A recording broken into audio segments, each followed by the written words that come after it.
This is Talk of the Town, a weekly program featuring community events happening in and around Northeast Michigan, with your host, Nancy Smitham, and get the latest from Alpena Community College with Dr. Don McMaster. And now, today's Talk of the Town.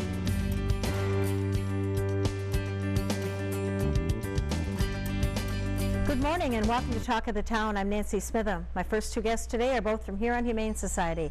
I have Caitlin Tree and Cindy Johnson. Good morning, ladies, and welcome. Good morning. Thank you for having us. Thanks for being here. And Cindy, as in every nonprofit group in the world and every commercial business in the world and every organization, because of COVID, you've had to make changes.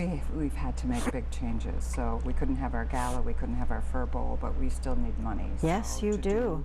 To do what we do. So you just kind of have to change gears and get creative about how you can fundraise online. So we've been doing a bottle drive. So we will continue to take bottles and cans at the society until we'll take them all year. Okay. We'll sort, just put them outside the building, we'll get them from there. It helps us keep our doors open. Yes, and so more important now than ever that those donations come in, but those pet foods and all those wonderful things that you need at the shelter, that they keep coming in. Yes, it is really important. And one of the biggest things that we always need is wet cat food. Always in need of wet cat food. Okay. We have lots of cats and kittens, and they go through a lot of it. So Okay. wet cat food, if you're in the grocery store and pick us up a case, a carton, a can, it all helps. Okay.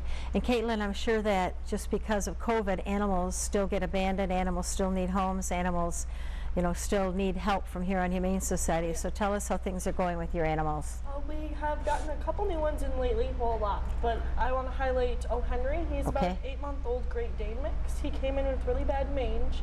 We took him to the vet. He's on medicine. We're getting him in the route to a better life, and he's already received a ton of applications. So he'll be with us for a couple more weeks until he gets a little bit better.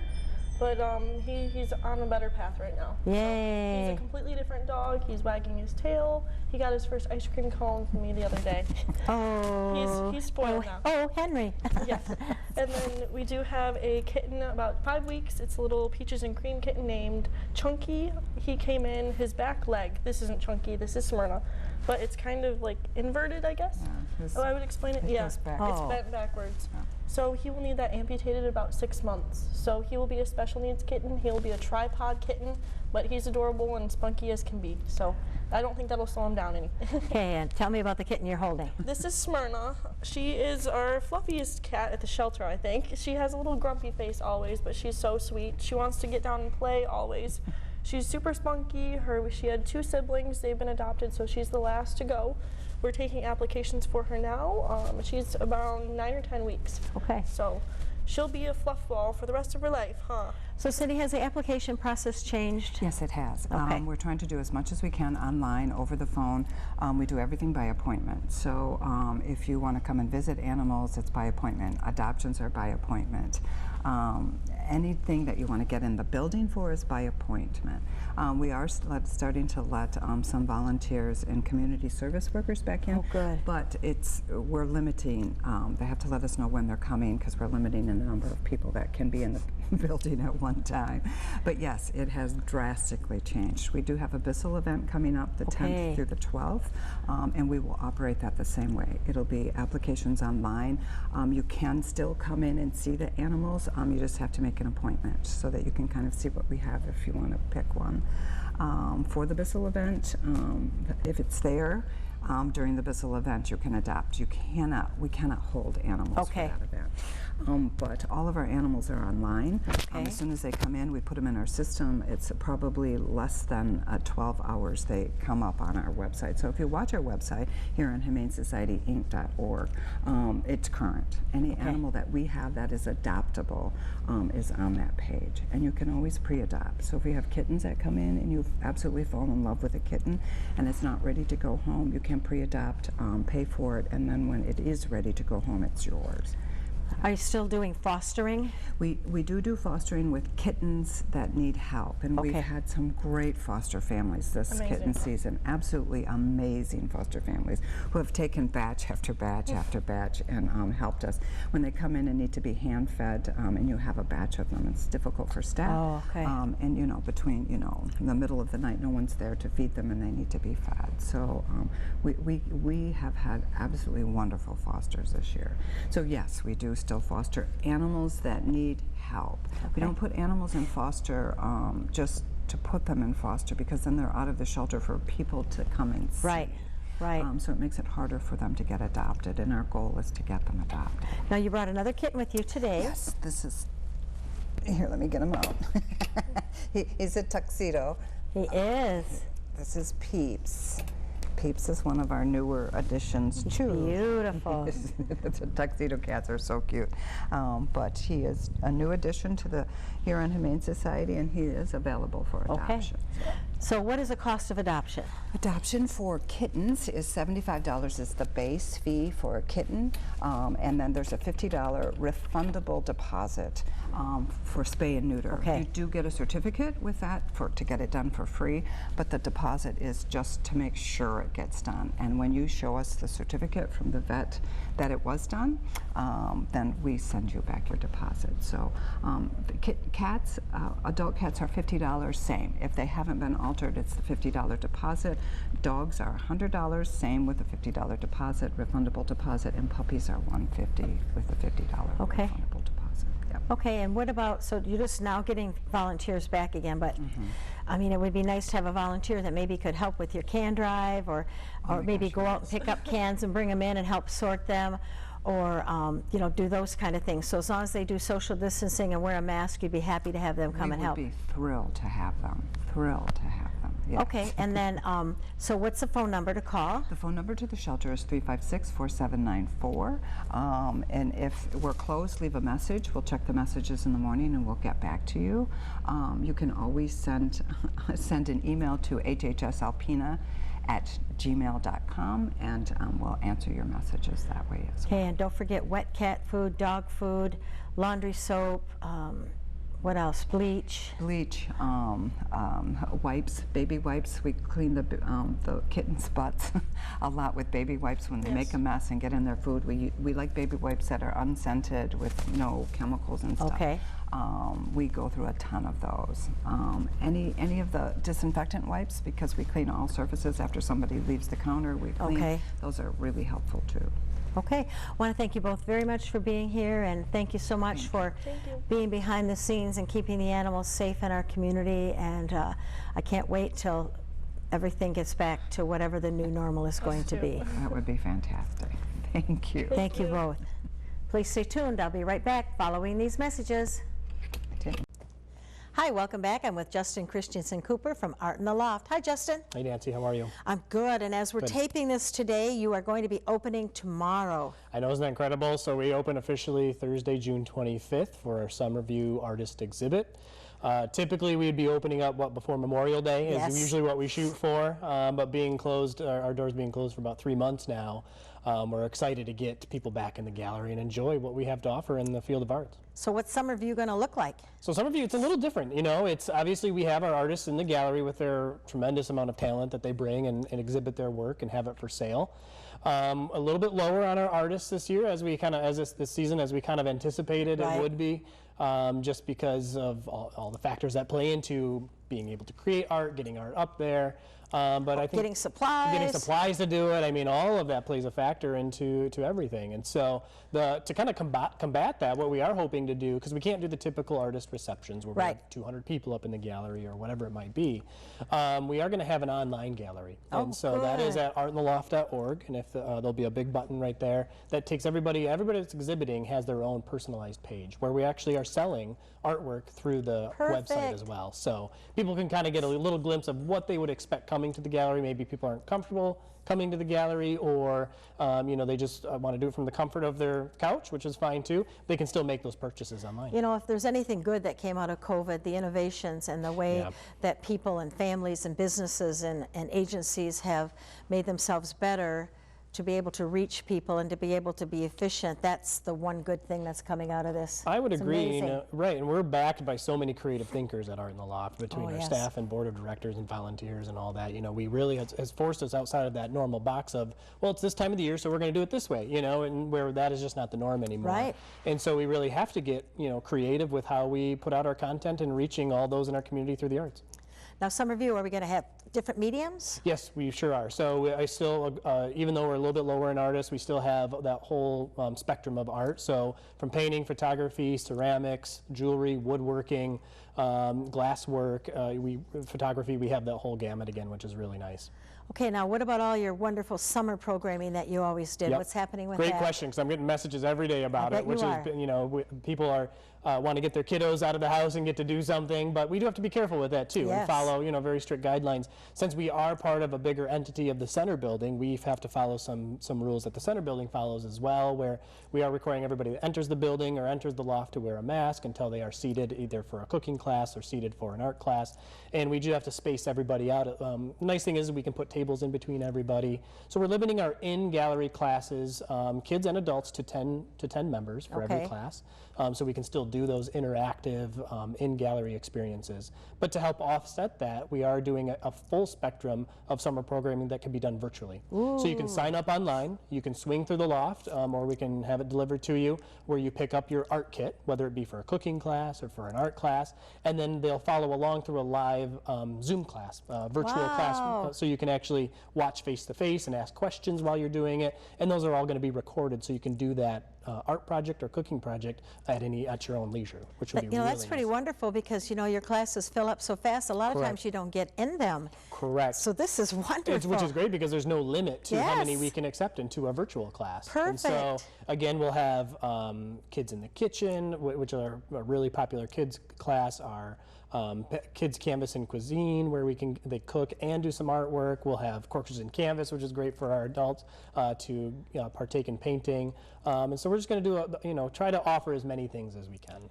Wow. Now, what about fundraising? Because that's a vital part of what you do. Is there going to be any fundraising efforts during all of this? Yeah, that's, there has to be. As being a nonprofit Yes. in a small community, we rely so heavily on our membership, our corporate sponsors, our grantors, and then those that, where we can put on a really neat event and hope to garner some funds to help continue our mission and pay for all the things that we need to pay for. So that changes. Our major function, which is typically in the fall, used to be called Glamour and Gourmet, and then it changed. Last year we had 6 local chefs up there serving food, and we did live auctions and silent auctions, and we had over 150 people up in the gallery. That's just not something we know we can do this year. Right. So we have some pretty innovative ways around that. We can't wait to unveil that. But yes, fundraising for sure has to be an integral part to that. And we're asking our community, they're asking us, what can we do to help you? Good. First of all, would be to visit the gallery now that we're open, help fund those artists, and purchase some local artwork, take classes, do the virtual art kits if you can, but also become a member of the gallery. Get your name on the wall up in the gallery and really help support our mission in bringing arts closer and actually into your home now, which I think is an even more, we kind of get to go outside of our walls of the gallery, which we've been trying to do over the last 3 months through the pandemic. Right. But I think it really opened up a box of things that we can do, even slowly getting back into reopening phases, that we realized, oh man, we know we can do these things even after we reopen. So what will your hours be now? Yep, so our hours are a little bit different than usual. We're open Tuesday through Saturday, 10 a.m. to 5 p.m. And then we're leaving some evening times for some possible small group activities where we can get groups of 10 or less up there to do some personalized art experiences. And then Sundays we're leaving for those personalized art experiences too. And you always generate a lot of money from rental, but you cannot do that any longer. Yeah, that's a great point. Right now we're, just the inside limitations, we just can't do a whole lot. So, we may have half a dozen to 10 weddings or private functions up there, or private corporate At events, which are least, just yeah. being canceled, back to back to back. So there's still a few late summer that I know some of those brides are holding on for that they can have. But we just have to play it by the ear of what the state says we can do. So. Okay. Yeah. So a phone number for people to call? Yep, 989-356-4877, or visit the website, especially that online Yes, gallery, yes. artintheloft.org. And if there's an artist in town that's interested in contacting you to get some Yeah. of their work displayed same way? Same way, and they can email me directly, which is director@artintheloft.org, or stop by the gallery, talk to our amazing staff up there, and they can help you out. What about volunteers? Always looking for them. Especially, we are doing a summer program with Boys and Girls Club again. Oh, a little okay. bit different limitations with that, where we bring them up for 2 hours of art and cooking lessons, and we're going to do that once a week for about 8 weeks. Okay. Which is totally free to them, and we want to make sure that that's part of them being back as members of the club and things Okay. like that too. But we're always looking for volunteers to do things like that, or to help with some of our in-gallery offerings and all that good stuff. Okay, well, I want to thank you so much Thank you. for being here, and for your staff for hanging in there and bringing it back and making it the wonderful, viable entity in our community that it is. I just appreciate that. Thank you. Yep, and just hang in there, and I know things are going to get better. I hope so. All right, thank you so much for being here. Thank you, Nancy. Please stay tuned for Dr. Don McMaster following these messages. Greetings, everyone, and welcome to Talk of the Town. I'm Dr. Don McMaster, president of Alpena Community College. I'm pleased to have as our guest this morning Mary Egan, Director of Alumni Relations at ACC. Welcome, Mary. Thank you. I'm pleased to be here. Mary, we're glad to have you on board. And tell us what the Director of Alumni Relations does. Oh my goodness. Well, ACC has a network of tens of thousands of alumni. These are people all the way back from our founding in 1952 to the folks that just graduated a few weeks ago. And until my position came to fruition, we didn't have a link between those graduates and the school. And that really is a missed opportunity, not just for our graduates to be able to stay in touch with what's going on at Alpena Community College, but also our current students who perhaps don't realize the incredible network of graduates that we have all over the world. And so I want to be the person who links those two and develops those relationships so that our current students can see what's possible and that our graduates are really proud of where they came from and have the opportunity to give back. Wow, what a succinct and comprehensive response. That is exactly on point. Everything you say is true. There are thousands and thousands of people that we don't reach regularly or at all, Right. who I think probably are fans of the college. Absolutely. And tell us, some of the things you've done that I'm really impressed by is, you've created kind of an e-newsletter and capturing events of the college. Of course, the pandemic was a huge event. Right. But your newsletters are very well written. Thank you. Thank you. And tell me your thoughts on how that's going. Well, I think that the big missing piece in alumni relations that we've had at ACC is communication.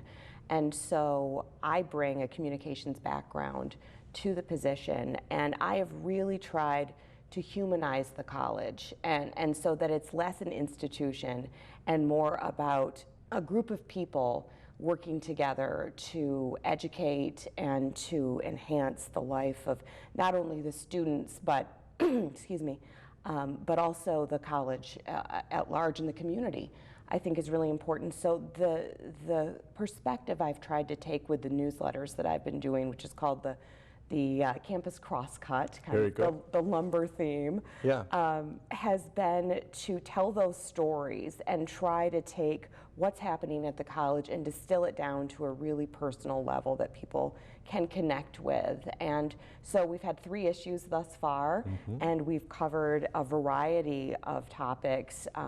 We've talked about alumni, we've talked about the ACC Foundation, which is a group that I think needs to be trumpeted more, because the ACC Foundation makes it possible for a huge number of our students to get an education, to make it affordable. So we talked about that, and students that we have right now and the incredible things they've done. The first issue that I'm really, really proud of is that I got to talk about Katie Flemington. Yes, that was very powerful. Right, she is an alumna of our nursing program, and she works down in Baton Rouge, Louisiana. And at the time that I covered that story, it was really the beginning of the COVID-19 pandemic. And Louisiana had been hit just like Michigan very, very hard. And she works in a level 1 trauma center, and she had worked in the ICU, and that ICU usually was used for head injuries, but it was sort of taken over by COVID patients. And she talked about how it was different than any other experience that she has had with nursing. And it was heartbreaking to hear about how just gowning up and having to put on masks and how that creates a barrier between her and her patients, but also if something happens, and it did, people were on respirators, they stopped breathing, they went into cardiac arrest, to have to gown up again and go back in, and the time that wastes, and not being able to have their loved ones there. And so she was that conduit between the patient who is dying and their family members, and she's there with her iPhone and really providing a service that you think of almost with hospice or in a war situation where people are far from home, and they're not far from home, but they're just as cut off. And to learn about that story and be able to tell it to our students and our faculty and our alumni and the community at large was such an honor. And it made me so proud of the types of people that we graduate at Alpena Community College. We have a huge impact on the medical field here in Alpena and then statewide, and as you see with Katie, countrywide. She's also done relief work in Africa. Right. So you think of that impact and how she talked about how she went from a student that had 2 associate degrees, didn't know what she wanted to do, talked to counselors here, decided that nursing was for her, and look at the impact that now she's having on the world. And that's what Alpena Community College does for our students. And that is such an honor to be able to tell the public about. Well, that was a remarkable story, Yeah. Katie's story, and your writing of it. The two combined made just a powerhouse story, and very important. And like you, as you say, it reflects on Katie for sure. Yeah. But in the nursing program, in the college, in the community, Right. all those things that come to bear on our students. And in my mind, the opportunity to share the stories of people that connect with the college is something I'm extremely excited about, and that's what you're doing and doing well. Yeah, and the thing that I've learned since coming to ACC is the huge number of our students that need financial aid. It is a astronomical number. I'm not sure if you know it off the top of your head, I can't remember, but it may be close to 90%. It is a huge number. And so I'm really proud of working in conjunction with the ACC Foundation.